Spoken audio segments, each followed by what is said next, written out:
அன்பியும் YouTube இல்லந்தோறும் இறைசாட்சி, உள்ளந்தோறும் மகிழ்ச்சி. புனித பேதுரு, புனித பவுல், திருச்சபையின் இரு பெரும் தூண்கள். தெய்வமே, நீர் பேதுருவை அழைத்த பொழுது அவர் தன் படகு, வலை, மீன்பிடி தொழில் அனைத்தையும் விட்டுவிட்டு உம்மை பின்தொடர விளைந்தால் உமது அழைப்பு அவருக்கு தன்னையே பின்னோக்கி பார்க்க வைத்தது. நான் பாவி, என்னையே அழைக்கின்றேன், நான் அதற்கு தகுதியானவனா இல்லையே என்று தன்னடக்கத்துடன் தன் நிலையை எடுத்துச் சொன்ன பேதுருவை ஆண்டவர் தகுதிப்படுத்துகிறார்.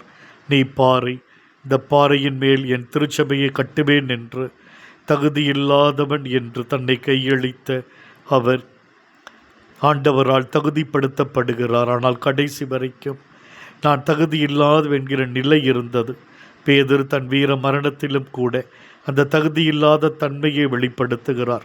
ஆண்டவரை போல என்னை நேராக சிலுவையில் அறைய வேண்டாம், அதற்கு நான் தகுதியற்றவன், என்னை தலைகீழாக சிலுவையில் அறையுங்கள் என்று தன் உயிரை கையளிக்கின்றார். புனித பவுல் யூத வெறியர் கிறிஸ்தவர்களை அழிப்பது இனத்திற்கு செய்கிற மிகப்பெரிய கடமை என்று செயல்பட்டவர். இயேசு கிறிஸ்துவால் ஆட்கொள்ளப்படுகிறார். முழு வாழ்வு மாற்றம் அடைகிறது.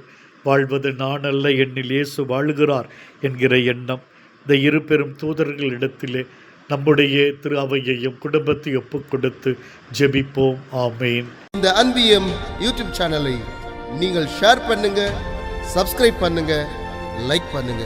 Wish you all the best.